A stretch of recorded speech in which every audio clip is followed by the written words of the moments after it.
So this RZ300D is a premium plus, so that means add things like these 18-inch two-tone alloy wheels. We're also going to get things like 10-speaker audio system. We're going to see intelligent clearance sonars front and rear. Then you're going to see the 14-inch touchscreen once we get in there, along with the Tahara synthetic leather upholstery. Also includes things like the panoramic sunroof, power tailgate, privacy glass, all these things adding into the vehicle. Now, if you're interested, this car charges in a three-phase 11 kilowatt hour 16 amp 230 volts in about 6.5 hours. And as I mentioned at the beginning of the video, you're expecting around 297 miles of range claimed from this car. Now, about 201 brake horsepower, which means the top speed of this RZ300D is around 99 miles per hour to be exact.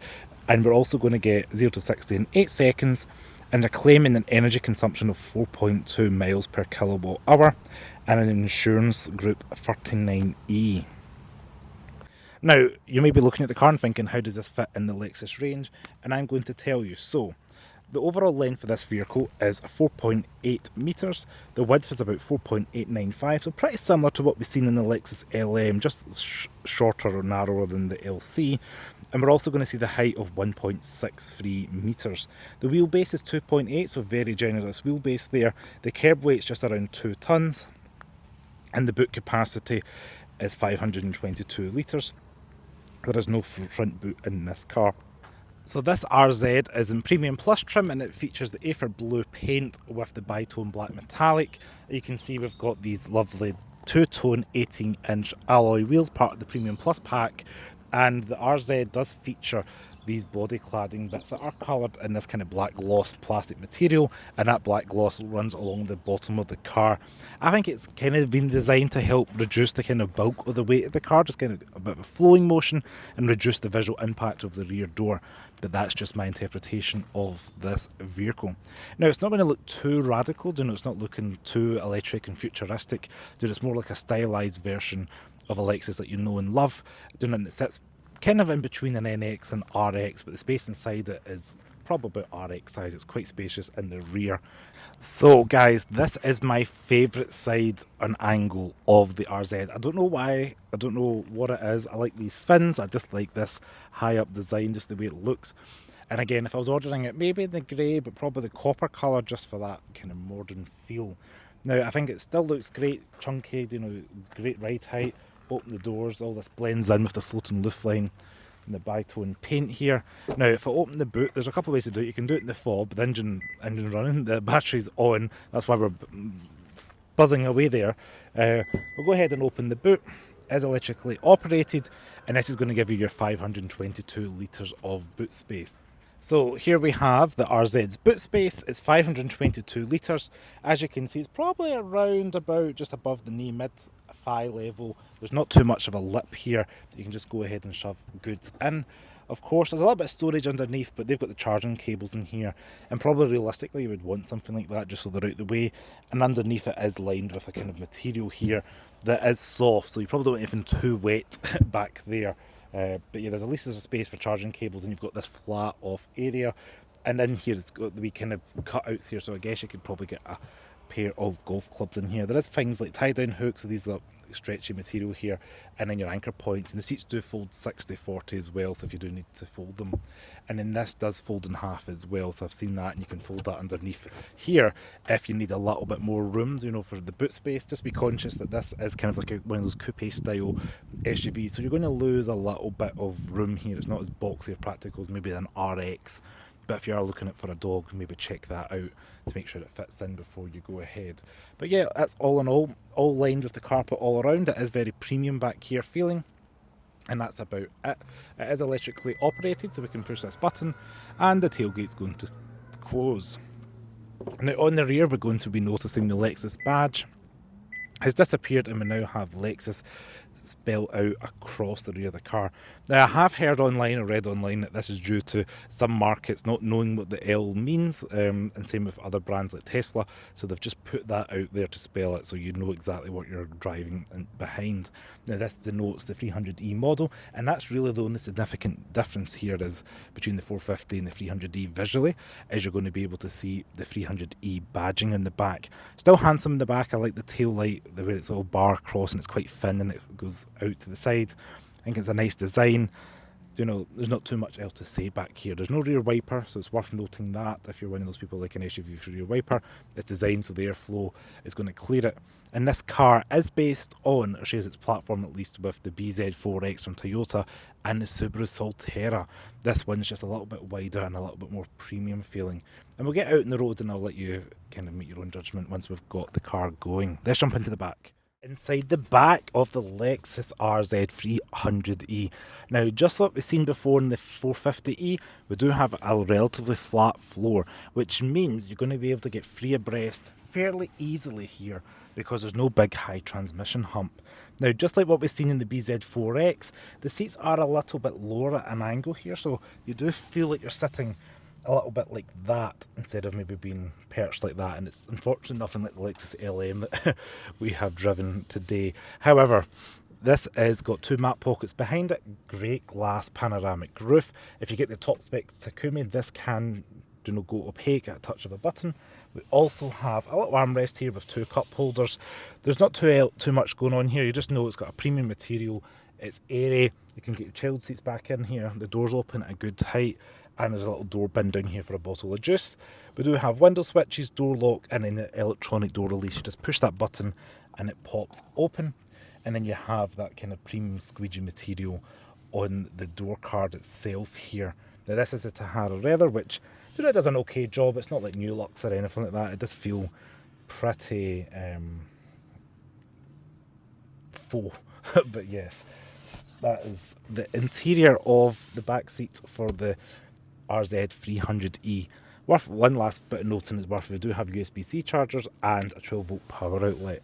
But yeah, let's jump into the front because that's where the action is. Everyone, we are now inside the front cabin of the Lexus RZ. Very familiar place to be for anybody that's been in a modern Lexus. We do have the 14-inch infotainment screen here. Fast responsive, similar to what we've seen in Toyota and Lexus products before, and it allows you to change things like radio, Apple, Android, Apple CarPlay, Android Auto. You can do all that thing. My main takeaway is I quite like the fact that the heated seats, cooled seats are all at a touch of a button. And the RZ has those radiant heaters, so they're going to be a little bit of heat emanating from underneath here, as well as underneath this bit of the dash. So at a touch of a button, maybe during winter you want to save some battery power without putting the aircon on, you're able to touch that, and that's going to emanate some heat here. I tried it in the 450e, it worked fantastic. It's 25 degrees today. I'm just going to presume it's working fantastic today in the 300e. Now, the clever thing about Lexus is you're able to touch these buttons here on the screen, and you can set it to auto, so just let the car work it out. Auto, cooled seats, heated seats if it's winter, heated steering wheel can be left on auto, all at a touch of a button. And they're always consistently there at the bottom of the screen. Although they're part of the screen, they're always there, so not in a sub-menu, so you might just want to quickly go and touch something, it's there. Same thing for your fan speed, you can do so.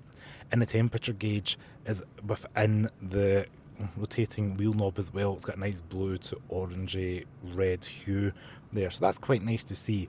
We do have USB-C chargers there as well. There's like 3 of them, and a wireless charger there as well, and a button for your camera, so that's going to give you your 360 surround view camera. Stitching it together, it's fairly handy for when you're going to park.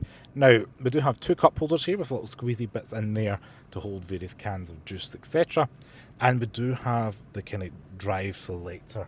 This is an interesting one because it's similar to what we've seen in the BZ, but it's not like any other Lexus. So you put your foot down, push down for neutral, and then you're like down and left for reverse, or down and right for drive, and a separate button for park, which I'm glad it's got a separate button for park, but it's just a very different way of doing things. Just below that, we do have a button here for your hold, automatic hold when you're doing a set of lights or something to prevent you rolling away. Most modern cars have that. Lexus allow you to do it through a physical button. Traction control, electronic parking brake, and a dual hinged centre console, which seems to be making its way across the Lexus range, which is welcomed, because how often do you open it up to the driver and the passenger can't get in? It is lined with the fuzzy stuff in here, and it's fairly deep, so that's quite a good thing to mention. Now, unfortunately, we can't do a glove box video today because there is no glove box in the Lexus RZ. However, there is little bits of storage underneath the centre console here, and it is lined with this kind of like leatherette material. It says Lexus on it with a handle. That's under the centre console. In the BZ, it's open. In the RZ, they've kind of gave it wee leather flaps. The material on the overall, fairly high quality and premium. I do appreciate what they're doing with this car. It does feel durable, wipeable, and upmarket enough with the white stitching here. And I feel like they've done a little bit more of the design elements in here than the RX, for example, because in front of the driver in RX, it's just like a flat bit of plastic. This, we've got like changes of material and a light strip of kind of silvery trim. So that's quite cool. Everything again is logically laid out as you'd expect in a Lexus. Power button to turn it on, nice visually clear. We've got the sensor up here to gauge if your eyes are paying attention, and then we've got these two buttons on the steering wheel. Now these you may have seen before if you've watched the previous RZ video. What they link up to is the screen ahead, so they're kind of touch capacitors. You run your finger over it, connects to the heads-up display, and you're able to see, like, your cruise control. You can switch between modes. Same on the left-hand side, you can switch between like voice, volume control. They do multiple things, so you can touch the button below, switch between, there we go, mode, audio, or you can switch between voice and calls. So it's quite a good way to use like one button you can switch between, and it gives you different variations of it. More and more manufacturers are incorporating something to do with that, so that's quite good. We do have physical stalks with indicators as well as the wipers, and your free stage memory seating here. So if you want to have 3 drivers in here, you can do so. Physical buttons you can set. All you do is hold one and say set, and it will set for position 1. So that's quite a nice wee trip, the same as the odometer up there. Obviously there's no fuel feather cap release, and there is a button here for electronic tailgate. Just push that and it'll pop open. Over on the right hand side is where you're going to see the door switches and the window switches. Now it is new Lexus, so they are all flush. There's gone as a little line to let you know where the driver door is. I quite like that in the previous Lexus models. And there is a button here to fold them in if you need to fold them in, override it, but you can leave it in auto. When you lock the car up, it's just going to do so. Now up above we do have a little bit of storage up here, maybe for sunglasses, something like that. It's lined with the fuzzy stuff, and we do have these touch capacitive lights here, which is a nice neat touch as well. If you did have the upgraded model with the roof with the kind of chromatic elements through it, you can touch that at a touch of a button and it'll go opaque. But overall, that is the interior of the Lexus RZ 300e. Now let's take it a drive. It's also worth noting that RZ has those new Lexus handles where it's like a little actuator button inside here that electronically releases it. The door handles themselves are fixed. Alright, so we're driving the RZ 300e. Now, this has got a top speed of 99 miles per hour, 0 to 60 in 8 seconds flat. Now, the benefit of the 300e is going to be the aforementioned range. You're going to get almost 300 miles of range from this car, which, if you were worried before about maybe the range of the 450e, this is probably the Lexus RZ to get for you, just to help alleviate some of that range anxiety. Now, what else? The car offers a host of safety tech such as front and rear cross traffic alert, over-the-air system updates. It's got the blind spot monitoring indicators, which is great as well. But you want to know what it's like to drive behind the steering wheel. Well, we do have electronic adjustment on the seat, so you're able to get a good position. I'm 5'11", and I can get a good, adjustment in here. Plenty of headroom, plenty of shoulder room, and the steering wheel as well is electrically adjusted as well. The nose of the car, it dips down a little bit, but I can see fairly far along the bonnet, and the A-pillars are not too intrusive as well. And there's an NX in front of me, a Mark 1 NX. Similar height to that, standing on the road, and there's also an Avensis to the left, so I'm towering above that at least. So it does give you that crossover feel if that's what you're after. Now, logically the controls are there and laid out as what you're aiming to buy if you're looking at Lexus. and that's what this does not disappoint with. You know, you're getting a quality product based on a platform that's shared with the Toyota and Subaru, which I can only presume is going to help with reliability, because Toyota have done their best to ensure that the battery in the BZ is going to last 10 years, and same in this RZ. So if you're going to buy this and own it for a while, or even if you're watching this video far in the future, in your mind, maybe you're trying to buy a 6-year-old RZ, this has been designed with longevity in mind. Now let's go and give it a... Okay, it's got that get up and go. It definitely doesn't feel as lightning fast as maybe we've seen in other Lexus RZ models or equally other electric vehicles, but it's definitely punchy enough. Like, you know, you're getting that torque right off the bat, boom, it goes. So that is a thing for it, you know.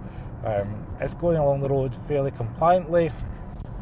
Suspension, this is a nice smooth road in fairness, and yeah, we've got things are going well. So let's put the adaptive cruise control on. Nice clear gauge on the heads-up display, so I can see my lane departure as well as the distance for the car in front. Set it at 50 and we're good to go. And I've not driven at the time of filming the Polestar 4. This is definitely larger than a Polestar 2, which, although that's like a quasi car SUV thing, this is out and out an SUV or family friendly, just because that flat floor at the back, there's a lot of space in here, definitely fights the class above in terms of packaging. This is one of those cars that's a little bit smaller than you think on the outside, but inside it feels huge. You know, unlike maybe the LC that's huge outside and feels small inside. So I will give the kudos to the RZ for that.